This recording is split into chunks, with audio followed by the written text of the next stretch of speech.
Bien. Vous allez bien? Est-ce qu'il y en a qui ont un repas au four? Non, ça va? Vous avez du temps? Pas de réservation au restaurant? Ça va? OK. Donc on peut rester ensemble pendant 4 heures? All right. Good. Nous allons regarder un texte aujourd'hui, un texte que vous connaissez.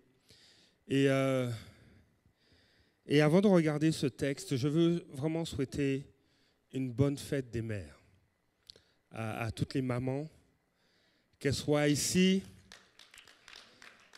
Soyez bénies. Les mamans qui ont donné naissance à des enfants ou que des mamans qui ont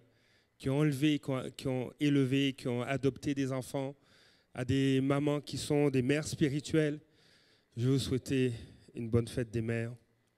Ce matin, nous allons regarder un texte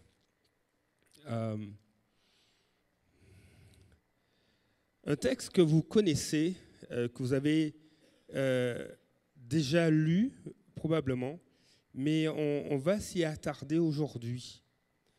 Et ce texte, c'est dans le livre des Proverbes. Et on va, si c'est possible, on va utiliser la version Louis II. Et on va faire la lecture des 9 premiers versets. Donc c'est le livre des Proverbes, chapitre 31, les 8 premiers versets. Même les 9 premiers versets. Ça va? Alors, parole du roi Lémuel, message par lequel sa mère l'a instruit. Que te dirai-je, mon fils? Que te dirai-je, fils de mon ventre? Que te dirai-je, fils de mes vœux? Ne livre pas ta force aux femmes, ni tes voix à celles qui causent la perte des rois. Ce n'est pas au roi Lémuel, ce n'est pas au roi de boire du vin, ni au prince de rechercher des boissons fortes. En effet, en buvant, il pourrait oublier les lois et porter atteinte à la cause des plus malheureux. Donner des liqueurs fortes à celui qui va mourir, du vin à celui qui est rempli d'amertume. Qu'il boive et oublie ainsi sa pauvreté et qu'il ne se souvienne plus de sa peine. Verset 8. Ouvre ta bouche pour celui qui ne peut pas s'exprimer, pour la cause de tous les délaissés. Ouvre ta bouche, juge avec justice et défends le malheureux et le pauvre. Amen. Il y a quelque temps de ça, j'ai lu l'histoire, une partie de l'histoire de John Wesley, qui a été un revivaliste majeur et un acteur majeur du Grand Réveil qui a eu lieu au XVIIIe siècle, au milieu du XVIIIe siècle en Angleterre. Des milliers de personnes sont revenues au Seigneur. Et ce grand réveil qui a eu lieu, notamment en Angleterre, mais aussi aux États-Unis, ça s'est répandu aux États-Unis, a fait en sorte que l'Angleterre a évité une révolution comme celle qui a eu lieu en France dans cette période-là, qui avait ruiné le pays au niveau économique. Mais ce qui est intéressant, c'est que John Wesley, il avait une maman, Susanna Wesley. Ouais, c'est un beau prénom, hein? Et une chose qui m'a marqué dans la vie de Susanna Wesley, c'était une femme qui aimait Dieu. Elle a eu 19 enfants. Bye. elle aimait son mari aussi. Et son désir, c'était d'emmener chacun de ses enfants à connaître le Seigneur. Et elle avait vraiment une discipline pour cela.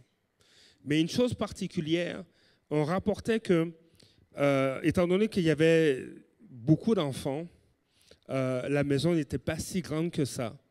Quand elle voulait prendre un temps pour prier, tous les enfants savaient que quand maman prenait un temps pour prier, il fallait la laisser tranquille.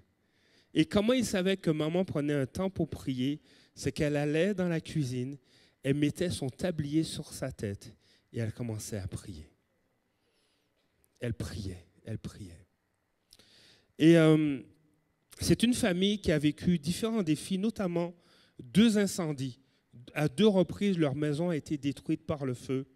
Et lors du dernier incendie, le jeune John Wesley, qui avait à peine 5 ans, était resté au 2e étage. Et les flammes faisaient ravage dans la maison. Et tout le monde paniquait parce que c'était le seul qui n'avait pas pu sortir de la maison avant que les flammes n'atteignent l'étage. Et Susanna Wesley s'est mise à prier, dit « Seigneur, fais quelque chose. Interviens. Ne laisse pas mon fils périr sous les flammes. » Et il est rapporté qu'on ne sait pas qu'est-ce qui s'est passé, mais cet enfant s'est retrouvé à la fenêtre d'une des chambres au 2e étage et on a pu le secourir avant que les flammes ne puissent brûler tout le 2e étage. Et pour sa maman, c'était un signe de Dieu que Dieu avait un appel particulier sur la vie de son enfant, qui n'avait que 5 ans à l'époque. Ce matin, je veux vous emmener cette pensée pour les mamans. Que les mères sont des femmes qui couronnent des rois et des reines. Et quand on prend le temps de lire le texte de Proverbes 31, on connaît le texte à partir du verset 10. Okay? On connaît ce texte-là, on va dire, qui trouvera une femme de vertu? Mais ce texte, au fait, c'est un message donné par une femme à son fils. Si on retourne au verset 1 de Proverbe 31, il est dit « Parole du roi Lémuel, message par lequel sa mère l'a instruit. »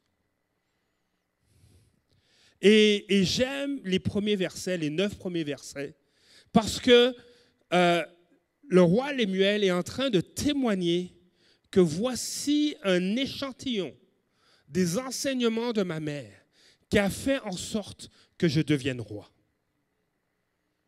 Et je crois que c'est une illustration de la réalité des mamans.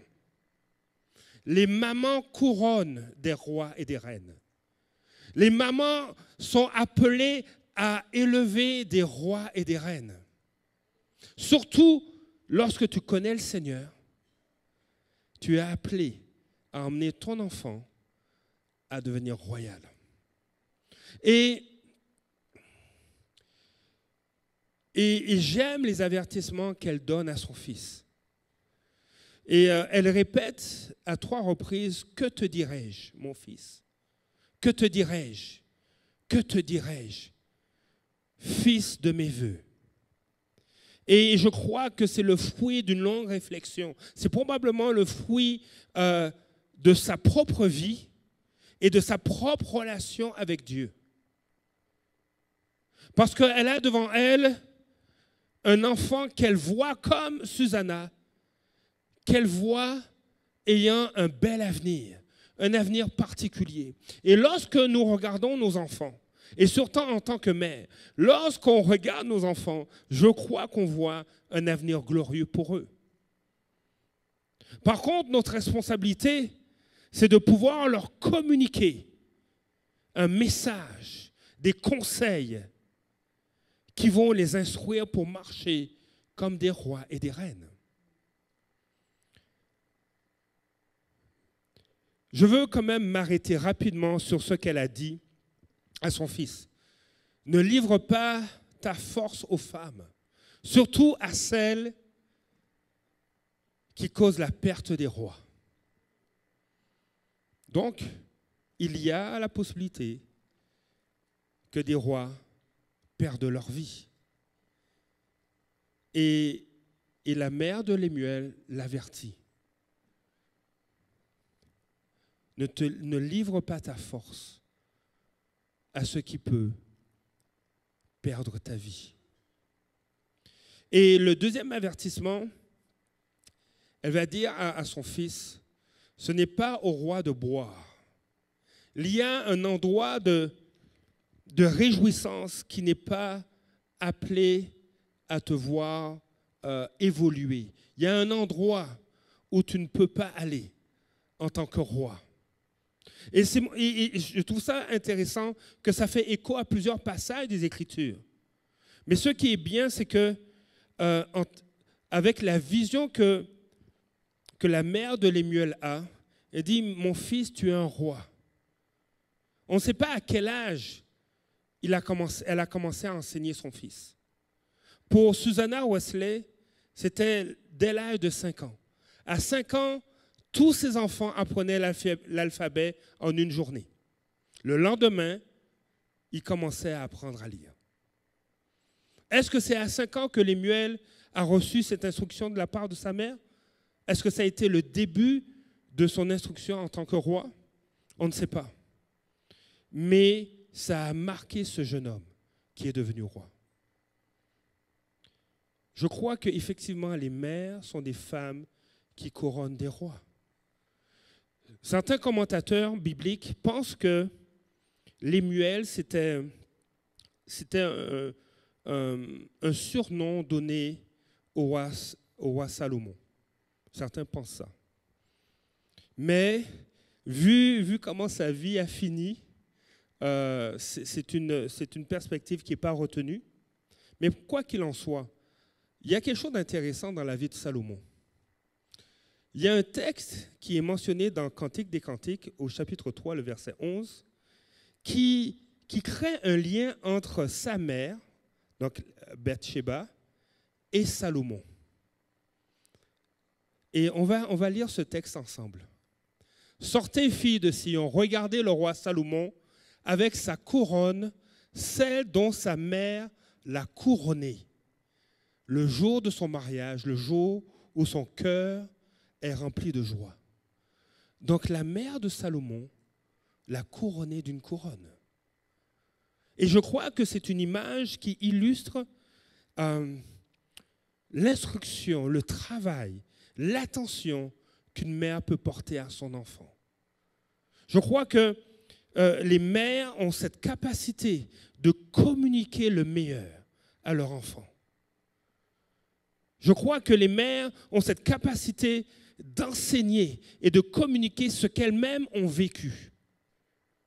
Moi, j'ai été emmené à l'Évangile par ma maman.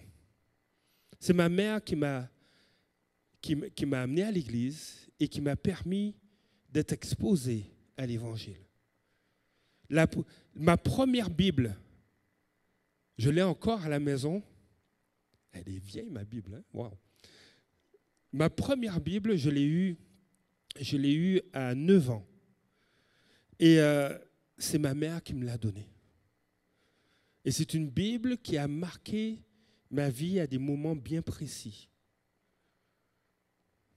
Je crois que les mamans sont appelées à couronner des rois, sont appelées à couronner des reines. Et il ne faut pas leur priver de ce privilège.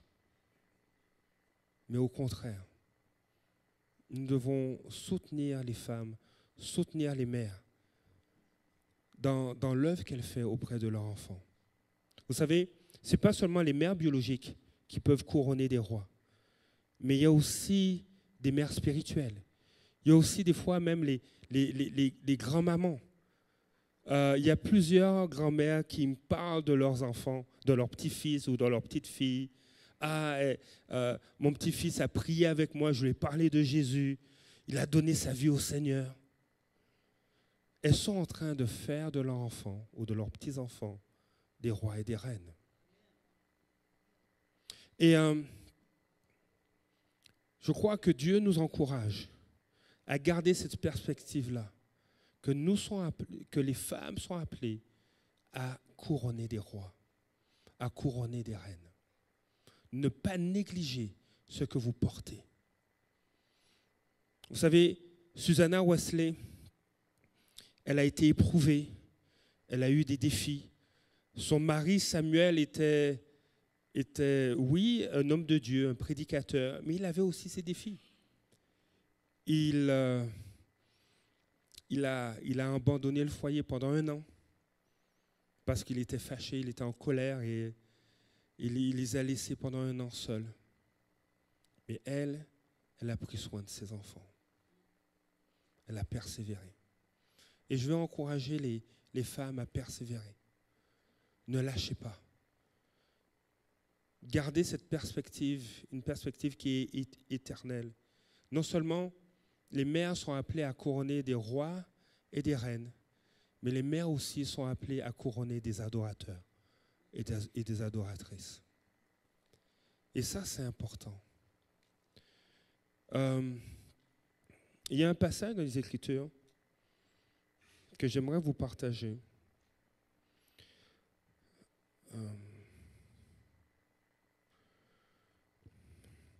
Vous savez, on peut avoir une image de soi, dire on doit être forte ou on doit être fort, on doit être puissant. Mais j'aime ce que Jésus dit à l'église de Philadelphie dans Apocalypse chapitre 3, le verset 8. Je connais tes œuvres, voici, parce que tu as peu de puissance et que tu as gardé ma parole et que tu n'as pas renié mon nom, j'ai mis devant toi une porte ouverte que personne ne peut fermer. Dieu ne regarde pas ce qui frappe les regards. Dieu regarde au cœur. Et des fois, les gens s'attendent à ce qu'on manifeste toute une puissance, toute une force. Mais ce que Dieu regarde, c'est ton cœur qui persévère dans ses voies. Ton cœur qui est prêt des fois, à 2 heures du matin, tu te réveilles et tu pries pour tes enfants ou tu pries pour ta situation. Dieu regarde dans ton cœur. Vous savez, à un moment donné, au début, en tout cas, au début de notre mariage, je trouvais ça intéressant parce que Pasteur Marjorie, avant qu'on se marie, elle était ma responsable de prière. À notre église, c'était elle, la responsable de l'intercession. C'était elle qui, avec une équipe, priait pour l'église, qui gérait des jeûnes et prières, des séminaires sur la prière. Et à un moment donné, c'était vraiment intéressant. Alors qu'elle partait à l'école biblique en formation intensive, elle avait pris le temps de s'asseoir avec chaque membre de l'équipe d'intercession et elle leur avait communiqué une parole que Dieu lui donnait pour chacune des personnes de l'équipe. Et c'était vraiment encourageant, ça fortifiait l'équipe. Et c'était notre responsable d'intercession. Alors c'était une femme qui aimait la prière, qui partageait ce qu'elle vivait, qui enseignait sur l'intercession et sur la prière. Et quelques années plus tard, pour faire une histoire courte, on s'est mariés et on a dû s'adapter. Okay? Moi, je pensais que dès le jour 2, le lendemain de notre mariage, on se regardait et puis on se comprendrait. Ça n'a pas fonctionné comme ça. On se regardait et puis on ne se comprenait pas. Bon. Mais on s'aimait. Et puis, à un moment donné, je dis, mais attends, on est en fin de semaine, c'est samedi. Toi, tu es toute relax, tu prends ton temps, tu prends ton café, mais je ne te vois pas prier. Mais une chose que je ne savais pas, c'est que dans la nuit, moi, je ronflais, puis elle priait. Elle disait, Seigneur, permets-lui d'arrêter de ronfler. Non. La nuit, elle intercédait, elle priait. Là où personne ne pouvait la regarder, c'est là qu'elle prenait ce temps avec Dieu. Et c'est dans le secret, je crois, qu'on bâtit une intimité avec Dieu, qu'on crée des racines dans sa parole, et souvent dans l'intimité, surtout dans l'épreuve. Il y a des moments d'épreuve qu'on peut vivre et les gens ne nous voient pas dans ces épreuves-là, mais Dieu nous voit. Et Dieu nous voit prier, Dieu nous voit crier à lui, Dieu nous voit s'accrocher à ses promesses et dire sur ta parole, Seigneur, je veux continuer à lancer, à jeter le filet pour ramasser les poissons, pour sortir les poissons que tu as promis, avec foi et persévérance. Et ce matin, je veux encourager les mères, vous êtes des femmes qui couronnent des adorateurs. Dans le livre de l'Apocalypse, il y a ce texte dans le chapitre 4, au verset 4, qui est intéressant, où Jean voit et rapporte qu'autour du trône, je vis 24 trônes, et sur ces trônes, 24 vieillards assis, revêtus de vêtements blancs, et sur leur tête des couronnes d'or. Et si on passe au verset 10, les 24 vieillards qui étaient sur 24 trônes, les 24 vieillards se prosternent devant celui qui est assis sur le trône et ils adorent celui qui vit au siècle des siècles. Et ils jettent leur couronne devant le trône en disant « Saint, Saint, Saint est le Seigneur ». Et de voir ces créatures adorer Dieu, se prosterner et jeter aux pieds de celui qui vit éternellement, de jeter à ses pieds leur couronne qui représente la gloire qu'ils ont, cette reconnaissance qu'ils ont de leur fidélité. Ils jettent leur couronne aux pieds de celui qui vit éternellement. Ça, c'est magnifique. Moi, j'aurais aimé voir ça. Mais une chose intéressante, c'est que plus tard, au chapitre 5,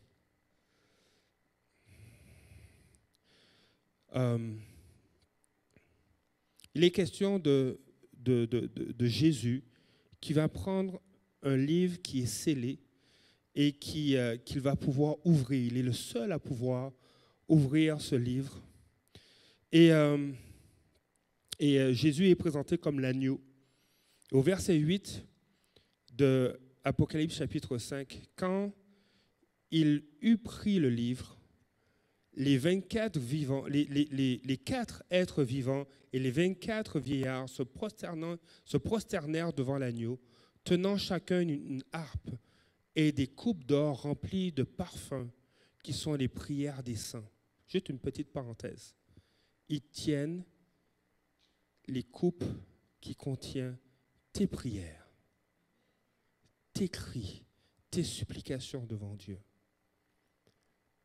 Verset 9, il chantait un cantique nouveau en disant « Tu es digne de prendre le livre et d'en ouvrir les sceaux, car tu as été immolé et tu as racheté pour Dieu par ton sang des hommes de toute tribu, de toute langue, de tout peuple, de toute nation. » Et verset 10, « Tu as fait d'eux un royaume et des sacrificateurs. » La version Semeur va dire « Tu as fait d'eux un peuple de rois et de prêtres au service de notre Dieu, et ils régneront sur la terre. » Et par la suite, il est mentionné, verset 11, « Je regardai et j'entendis la voix de beaucoup d'anges autour du trône, et des êtres vivants et des vieillards, et leur nombre était des myriades de myriades, des milliers de milliers. Ils disaient d'une voix forte, « L'agneau qui a été immolé est digne de recevoir la puissance, la richesse, la sagesse, la force,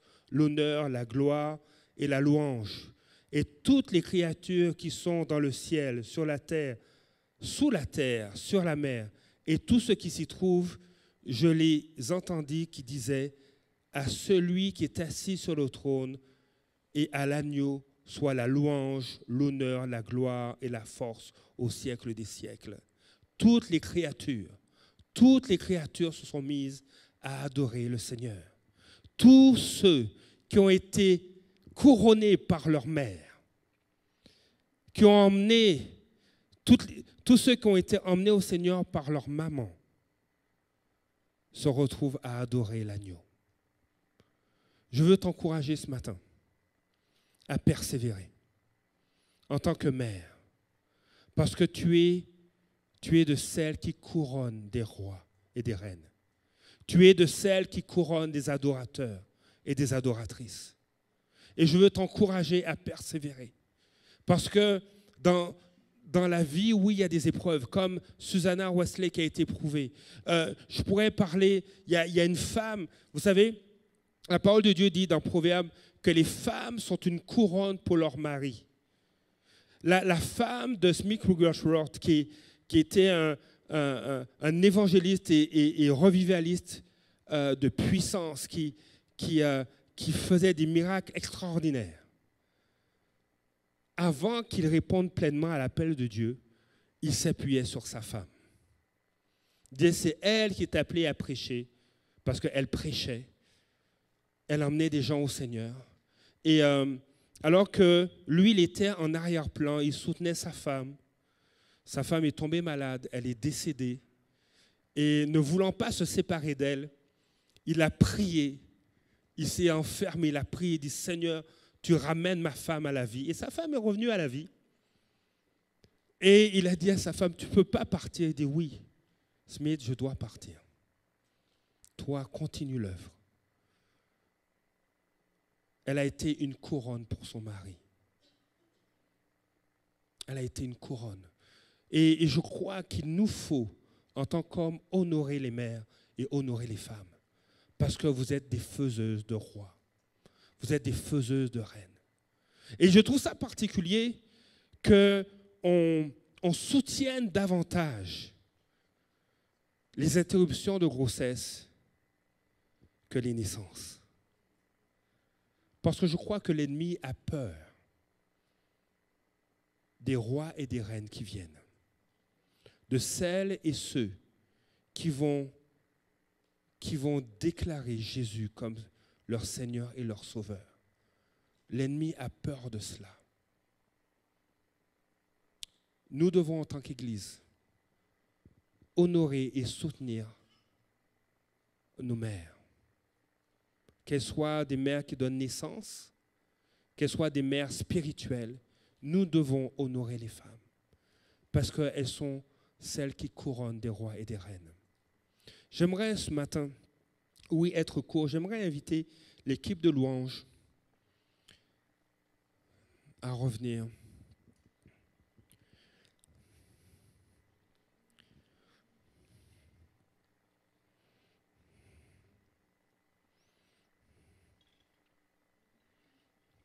J'aimais ce qu'un pasteur disait. Marie, écoutez vos femmes. Okay. Oh Seigneur. Puis combien c'est vrai, hein, Seigneur. Combien c'est vrai. Combien c'est vrai. Combien c'est vrai. Ouais. Mais je me le dis à moi-même aussi. Marie, écoutez vos femmes. Femmes, écoutez le Seigneur. Ça, c'est important. Hein? Marie aussi, écoutez le Seigneur. C'est aussi important.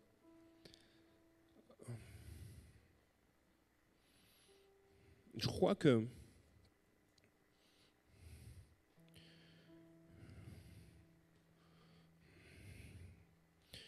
Dieu veut affirmer. Voilà. Je crois que le Seigneur veut affirmer les lettres de noblesse des femmes. Je crois que Dieu veut affirmer les lettres de noblesse des mères. Vous imaginez, hein? Une femme qui va instruire son fils. Et à cette époque, c'était rare.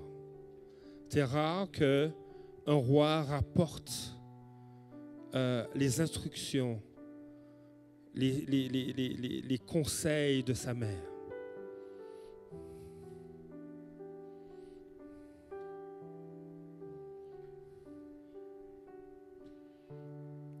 Il est dit,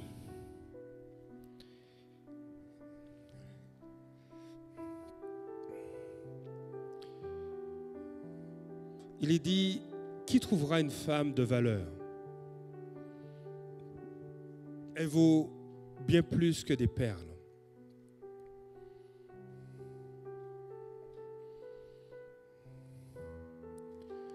Et ça, c'est le verset 10 de Proverbe 31. Et je vais aller au verset 30. Parce que c'est la mère de Lémuel qui pose la question. Qui trouvera une femme de valeur? Elle est en train d'enseigner à son fils. Et elle répond, parce qu'entre le verset 10 et le verset 30, c'est que les fruits du verset 30. Le verset 30 va dire ceci: le charme est trompeur, la beauté ne dure pas. La femme qui respecte le Seigneur, elle seule est digne de louange. La femme qui respecte le Seigneur, elle seule est digne de louange. La version, la Bible amplifiée, va dire ceci: mais une femme qui craint l'Éternel, qui l'adore, lui obéit, le sert et lui fait confiance avec un respect plein de crainte, sera louée.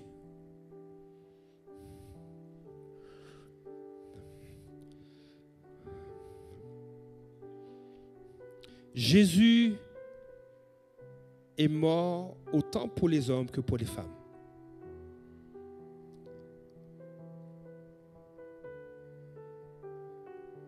Oui, merci.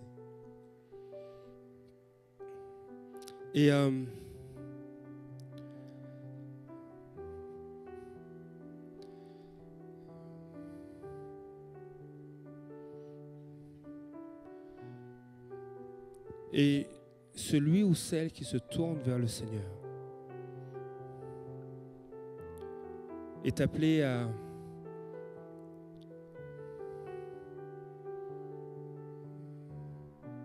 être une personne de valeur, à être un homme ou une femme de valeur.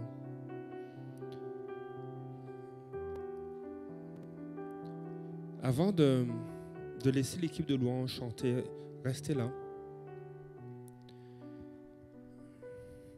Et si on peut garder le piano aussi, ce serait bien. Il y a des fils. Il y a des fils qui veulent témoigner sur l'impact que leur mère a eu dans leur vie. Et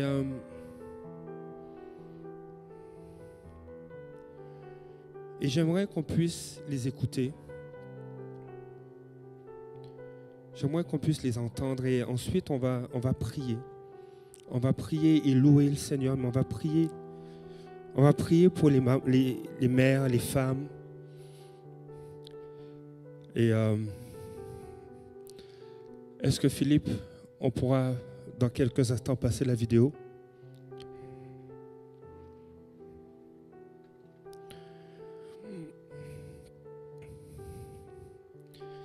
Le secret, c'est, je pense, toutes les femmes qui vont être nommées et dont les fils vont parler sont des femmes qui craignent Dieu. Alors j'aimerais qu'on puisse fermer les lumières et puis qu'on puisse entendre le témoignage de ces fils. Le premier souvenir que j'ai de ma mère, c'est quand j'étais à la maternelle. Je revenais de l'école, puis chez nous, en rentrant, il y avait un palier d'à peu près 1 mètre, puis il y avait 2 marches. Elle était assise là, sur les 2 marches, puis elle m'attendait. Elle m'accueillait. Fait qu'elle me faisait un câlin, puis elle me faisait parler sur ce que j'avais vécu. Ma mère, elle nous a fait grandir dans une culture chrétienne catholique. Elle était très croyante, elle était très pratiquante, mais ça m'a permis quand même de vivre une expérience spirituelle vraie. J'avais à peu près une dizaine d'années, puis je me souviens que j'étais très, très, très, très content d'avoir la vie éternelle. Maman nous a légué, elle nous a donné, je veux dire, sa bonté. C'était une personne qui avait une grande bonté. Elle avait une intelligence, une bonne intelligence émotionnelle. Elle était très indulgente. Elle essayait de comprendre les gens sans les juger. Puis, elle trouvait toujours des belles qualités chez une personne. Aujourd'hui, elle est décédée. Puis, elle est partie en paix avec tous. Elle recherchait la paix avec tous. Et je l'ai déjà remerciée pour ça. Puis, si elle était encore là aujourd'hui, je lui dirais encore merci, maman. Alors, bonjour, je m'appelle Théophile Famikong, fils de Marie-Laure. Et ce que je retiens de ma mère quand je pense à elle, c'est que c'est une femme vraiment qui sait être à l'écoute des gens. Qui sait être à l'écoute, que ce soit à l'écoute de moi, mais aussi des personnes qu'elle connaît. Je l'entends souvent parler au téléphone avec les gens. Elle sait être à l'écoute et elle sait comment les conseiller, bien les conseiller. Moi, elle m'a conseillé plusieurs fois et ça m'a vraiment beaucoup aidé. Donc, je retiens d'elle que c'est vraiment une femme qui est à l'écoute, qui est gentille avec les gens, qui est vraiment... c'est pas une personne qui cherche la guerre, c'est vraiment une personne qui cherche la paix avec tous, qui est gentille avec tous. Et je pense vraiment que sa gentillesse, c'est l'une de ses plus grandes qualités, vraiment. Donc, c'est pour ça que vraiment, quand je pense à elle, c'est vraiment l'une des plus grandes choses que je retiens. Et c'est pour ça que j'aime ma mère. Donc, Bon, moi, personnellement, ce que je retiens de ma mère, c'est une femme qui aime travailler. Tout le travail qu'elle fait, elle le fait de tout son cœur. Elle est toujours investie dans ce qu'elle fait. Elle garde toujours le sourire, même quand c'est difficile. Même à la maison, elle prend soin de nous. C'est elle qui fait tout. Et même malgré l'absence de mon père, elle est toujours là pour nous. Elle nous écoute toujours. Elle nous a toujours appris de travailler, de marcher selon la voie de Dieu, de ne jamais nous détourner de Dieu, d'avoir une bonne vie de foi. Si je retiens quelque chose de ma mère, c'est le travail et aussi l'amour. Elle nous apprend toujours de partager, que ce soit avec mon frère, je ne sais pas, quelqu'un qui n'a rien, de toujours partager avec ceux qui n'en ont pas. L'héritage que ma mère me lègue, c'est vraiment la foi en Dieu, l'amour du Christ, la connaissance de la parole, puis l'importance de suivre le chemin que Dieu a tracé pour moi. Puis elle m'a aussi légué beaucoup de valeurs spirituelles comme l'amour, le pardon, la patience, l'humilité, puis la compassion envers les autres. Ma mère, c'est aussi quelqu'un, c'est une femme forte, c'est quelqu'un qui met sa foi en Dieu, peu importe les circonstances, qui a toujours confiance en Dieu. Puis c'est quelqu'un, comment je peux dire ça, c'est quelqu'un d'aimable, c'est quelqu'un avec un grand amour, genre. Elle essaie tout le temps d'aider les gens dans le besoin, peu importe la situation. L'héritage que ma mère m'a légué, d'abord je dirais que ma mère, lorsqu'elle était plus jeune, elle n'était pas chrétienne, là, elle est devenue par notre entremise, lorsque on était à l'âge adulte. Mais ce que je retiens, l'héritage qu'elle m'a légué est un héritage de valeurs fortes. Le travail, le courage et la bienveillance. C'était une femme exceptionnelle qui était toujours présente pour ses enfants et pour son entourage, avec une immense gentillesse. Très tôt, elle m'avait appris à être autonome et à savoir me débrouiller, notamment en m'initiant à la cuisine. Sa force de caractère était remarquable. Je n'ai jamais vu ma mère alité à cause d'une maladie. Elle affrontait la vie avec une énergie et une résilience admirable et extraordinaire. Cet esprit de combativité et de dévouement reste à jamais gravé en moi. Alors, je suis l'enfant de Aya Marie. Marie n'était pas son prénom, mais Marie a été donnée par tout le village à cause de sa générosité. Donc je retiens de ma mère qu'elle était une personne généreuse, une personne audacieuse, une personne qui aime son prochain. Et donc, elle n'avait pas connu le Seigneur, mais à la fin de ses temps, elle a donné sa vie à Jésus, elle a connu le Seigneur. Et ce que je retiens d'elle spirituellement, c'est qu'elle nous a légué, et moi personnellement, elle m'a légué le flambeau de la parole du Seigneur. Et donc, depuis ce temps, en parcourant la parole du Seigneur, dans Deutéronome 6-7, j'ai vu qu'elle m'a laissé comme héritage cette parole. Tu les enseigneras soigneusement à tes enfants et tu t'en introduiras quand tu demeureras en ta maison, quand tu voyageras, quand tu te coucheras. Et cette parole me marque à jamais. Si elle était là, j'allais dire merci maman pour ce que tu as fait.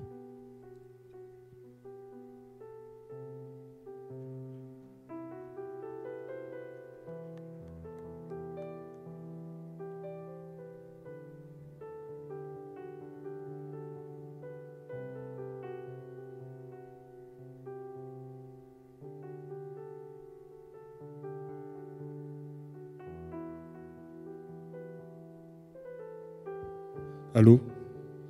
C'est de ma faute. Puis le moment est tellement solennel. Vous savez, je dirais aussi un mot concernant ma mère.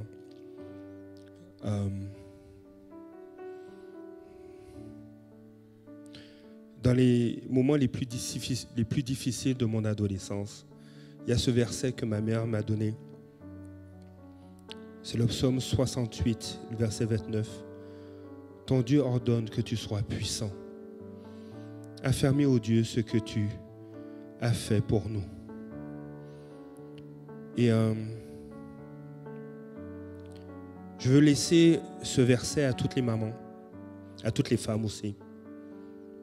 Et je vais utiliser plusieurs versions du psaume 69, verset 29. La parole de vie va dire, ô Dieu, commande selon ta puissance, cette puissance qui a fait pour nous tant de choses. La version Bible du Semeur, ton Dieu a décidé de te prodiguer de la force. Veuille accomplir avec puissance, ô Dieu, tes œuvres envers nous. Ton Dieu a décidé de te prodiguer de la force.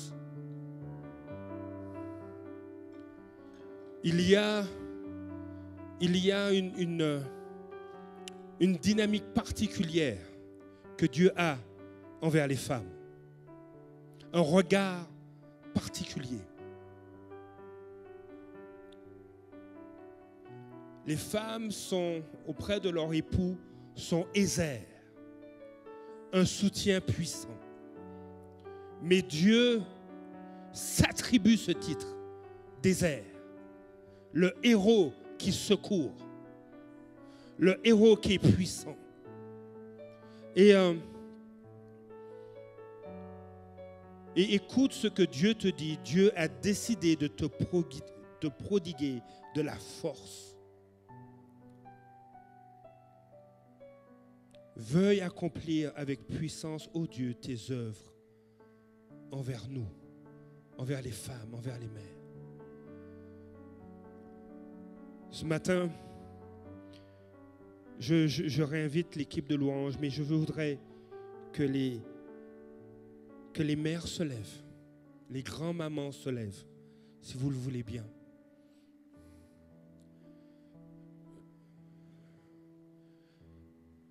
J'aimerais que celles qui sont des mères spirituelles, celles qui ont amené plusieurs au salut, se lèvent. Et j'aimerais que les femmes se lèvent. Celles qui n'ont pas encore d'enfants, ni d'enfants spirituels, qui aspirent à en avoir. Et j'aimerais prier pour vous. Seigneur, ce matin, Seigneur, je déclare la vie sur tes filles. Je déclare, Seigneur, ta force. Seigneur, que ta force soit leur partage. Seigneur, tu réveilles des géantes de la foi. Tu réveilles, Seigneur, ces femmes qui se tiennent devant toi et que nul ne voit, mais que toi tu vois. Seigneur, je prie, Papa, Seigneur, qu'elles soient des femmes contagieuses, des femmes de foi qui contaminent, qui communiquent leur foi à d'autres. Seigneur, elles sont une couronne pour leur époux, mais elles couronnent des rois et des reines. Seigneur, nous appelons ta faveur. Nous appelons, Seigneur, ta bienveillance. Seigneur, Père, que tu puisses déployer, prodiguer de la force et veille à accomplir avec puissance tes œuvres envers elles. Seigneur, qu'elles témoignent de l'héritage que tu les appelles à communiquer. Seigneur, je te dis merci. Seigneur Père, elles deviennent, Seigneur, des femmes qui communiquent la vie. Seigneur, qui renversent les paroles de mort. Parce que tu leur communiques ta force. Nous les bénissons ce matin. Et Seigneur, elles viennent avec leur couronne comme ces vieillards. Et Seigneur, elles lancent leur couronne à tes pieds pour t'adorer. Parce que tout vient de toi et tout te revient au Seigneur. Seigneur Dieu, tout te revient. Et Seigneur, alors qu'elles lancent leur couronne, Seigneur, elles te confient leur avenir. Elles te confient leurs enfants. Elles te confient leur époux. Elles te confient, Seigneur, leurs projets. Elles te confient leurs craintes. Parce que tu prodigues ta force et tu agis en leur faveur. Père, reçois la louange et la gloire ce matin. Dans le nom de Jésus. Et ensemble, que nous puissions, dans notre adoration, donner notre couronne. Celle que nous allons recevoir quand nous ferons face au Seigneur. Mais que déjà prophétiquement on dise, Seigneur, je marche pour te donner ma couronne à la fin de mon histoire. Amen.